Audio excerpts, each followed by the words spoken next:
हर घर पाठशाला कार्यक्रम में आप सभी का एक बार फिर से स्वागत है। हम चर्चा कर रहे हैं 1857 ईस्वी के क्रांति की घटनाओं की। आपने देखा किस प्रकार विद्रोह की शुरुआत हुई और वो सारे देश में फैल गया। इसी कड़ी में आज हम चर्चा करेंगे अवध की, कि अवध में विद्रोह क्यों हुआ, क्या कारण थे और अवध इतना महत्वपूर्ण क्यों था। अब जरा इतिहास की बात करें अवध के, तो 18वीं शताब्दी तक ये एक बहुत समृद्ध और स्वतंत्र राज्य था अवध, और राजधानी इसकी लखनऊ थी। बंगाल में जिस समय अंग्रेज़ों का प्रभुत्व स्थापित हो गया तो फिर उनके ध्यान में अवध आया। अवध धनी भी था और भौगोलिक महत्व भी इसका बहुत ज़्यादा था। यहाँ नील और कपास की खेती जो है वो अंग्रेज़ों के लिए बड़ी लाभकारी थी और भारत को उत्तरी भारत को बड़े बाज़ार के रूप में विकसित कर सकते थे अंग्रेज। दूसरी तरफ बंगाल और मराठा राज्य के बीच एक बफर स्टेट्स के रूप में कार्य करता था अवध। तो जिस समय लॉर्ड क्लाइव का शासनकाल था तो उस समय अवध के नवाब और अंग्रेज़ों का संपर्क हुआ और धीरे धीरे अंग्रेज़ों का अवध में हस्तक्षेप बढ़ता ही चला गया और अंग्रेज किसी तरीके से अवध को हड़पने की योजनाएं बनाने लगे। और डलहौजी इन्होंने तो 1856 ईस्वी में अवध को अंग्रेजी साम्राज्य में मिला ही लिया। तो लॉर्ड वेलेस्ली की बात करते हैं। बहुत बड़े साम्राज्यवादी थे ये और इन्होंने ही शुरुआत की थी। असल में अफ़गानिस्तान के जो शासक थे जमान शाह और दूसरी तरफ मराठा, इनसे मुकाबला करने के लिए अंग्रेज अवध में अपनी स्थिति को बहुत मजबूत बनाना चाहते थे।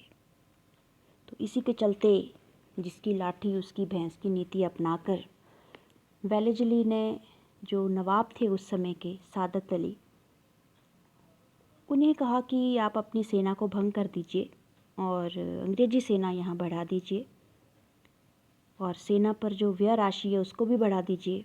कुछ हिस्से उन्होंने अंग्रेज़ों को सौंपने के लिए कहा। नवाब ने इन मांगों को अनुचित माना और पूरी करने में अपनी असमर्थता बताई कि भाई मैं नहीं पूरी कर सकता हूँ। अब अंग्रेज़ों ने धमकी दी कि अगर ऐसा नहीं किया तो हम अंग्रेजी सेना अवध से निकाल लेंगे और फिर अवध और मराठों का सामना आपको खुद ही करना पड़ेगा। अब दबाव में आकर जो अवध के नवाब थे उन्होंने नवंबर 1801 में लॉर्ड वेलेस्ली के साथ एक सहायक संधि कर ली। और इस संधि में क्या क्या धाराएं थी तो इस पर एक नज़र डालते हैं। तो सबसे पहले तो जिन क्षेत्रों में 1 करोड़ से ज़्यादा की आय थी, नवाब ने मान लिया कि वो अंग्रेज़ों को दे दिए जाएंगे। दूसरी तरफ अवध की सेना को भंग कर देगा अवध, मतलब नवाब। अंग्रेजी सेना की संख्या बढ़ाई जाएगी और अंग्रेज रेजिडेंट वो दरबार में रहेंगे और नवाब की सहायता करेंगे प्रशासन में। अब इस संधि पर हस्ताक्षर करते ही जो अवध की स्वतंत्रता है वो छिन गई। नवाब अब केवल नाम मात्र के स्वतंत्र थे, अपनी सेना नहीं रही तो अवध में अराजकता भी फैलने लगी। हालांकि ये पूरी तरह से अनुचित थी लॉर्ड वेलेस्ली की नीति, लेकिन इस तरीके से उन्होंने अवध को हड़पना शुरू कर दिया। और लॉर्ड डलहौजी उन्होंने तो एक कदम आके सीधे सीधे ही अवध के नवाब को एक साइड कर दिया और पूरा प्रशासन अपने हाथ में ले लिया। अब ना लैप्स का सिद्धांत काम आ रहा था अवध को हड़पने के लिए, तो इन्होंने कुशासन का आरोप लगाया।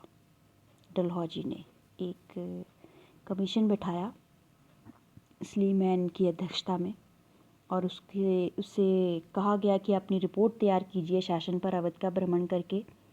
और उसको कहा गया अगर उसने सिद्ध कर दिया कि ये अच्छा शासन नहीं है तो फिर उसे अवध का ही प्रशासक या गवर्नर नियुक्त कर दिया जाएगा।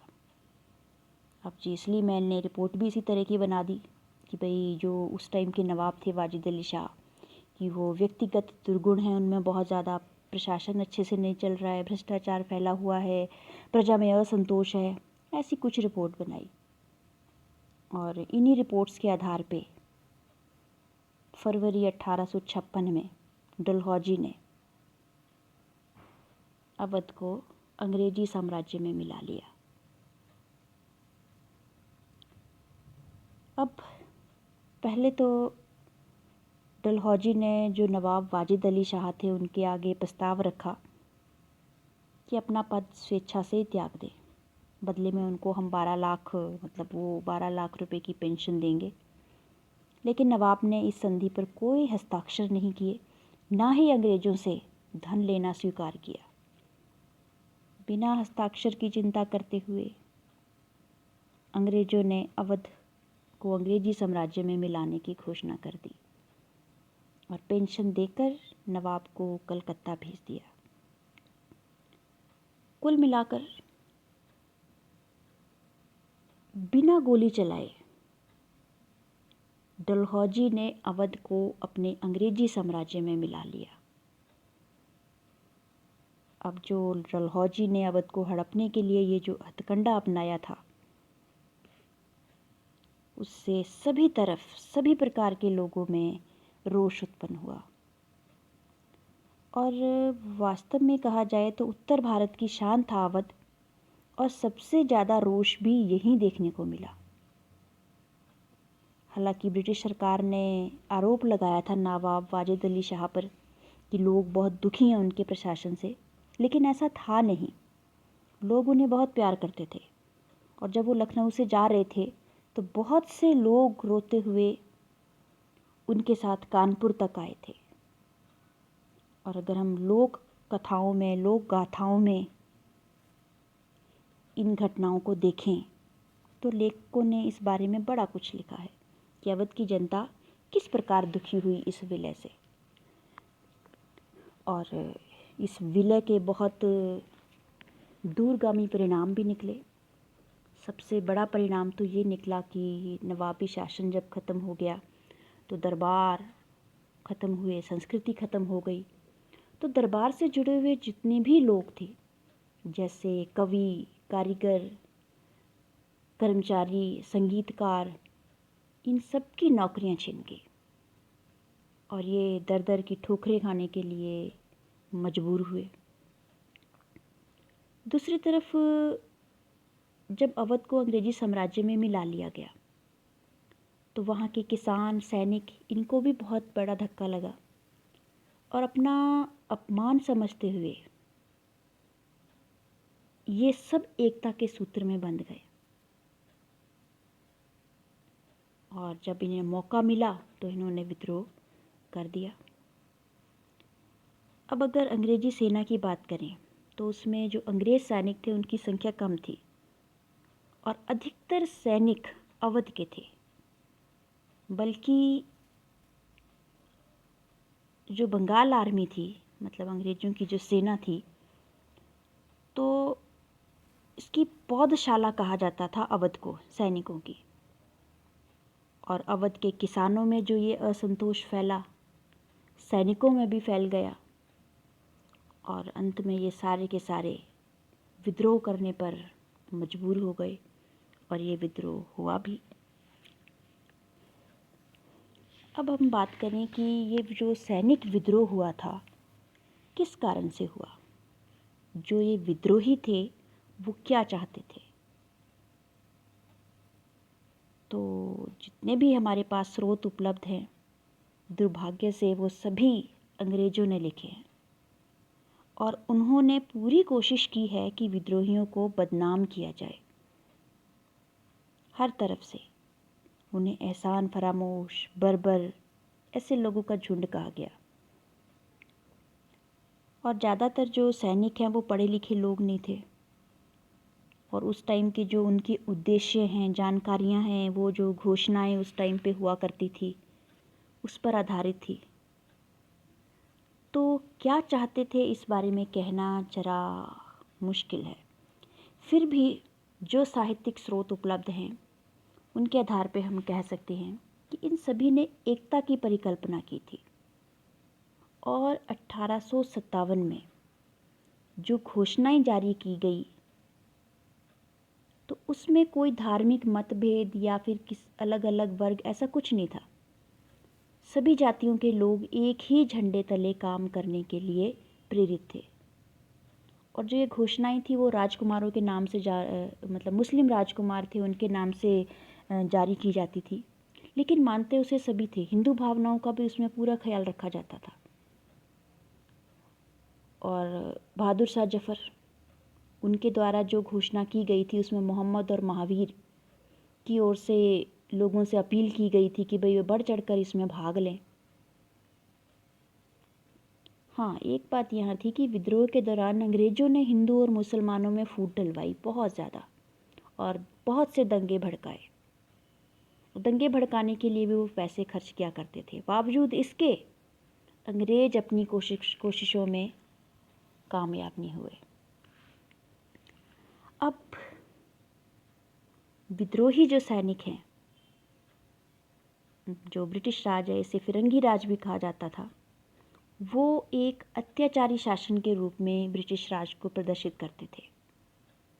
और ऐसा था भी सच में।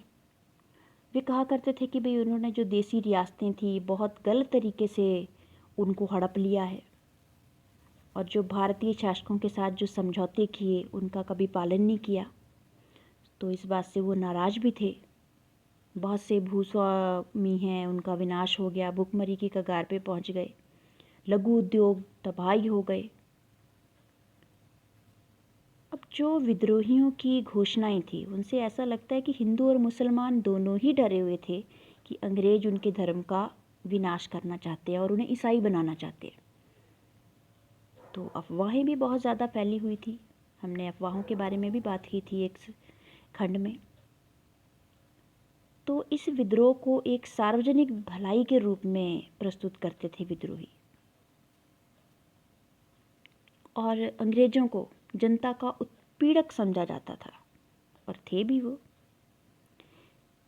इनके साथ साथ जो सूदखोर थे उनको भी उत्पीड़क ही माना जाता था।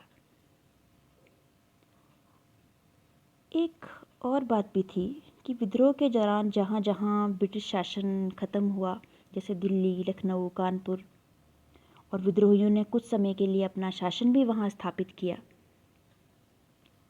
तो इस दौरान उन्होंने जो पुरानी प्रथाएं चली आ रही थी उन सबको पुनः स्थापित किया, दरबारी संस्कृति को पुनः प्रचलित किया।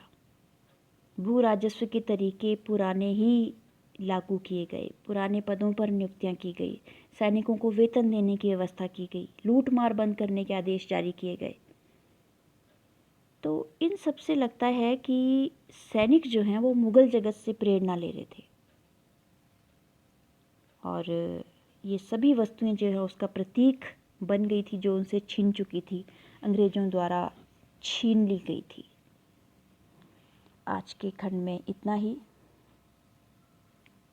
Have a good day.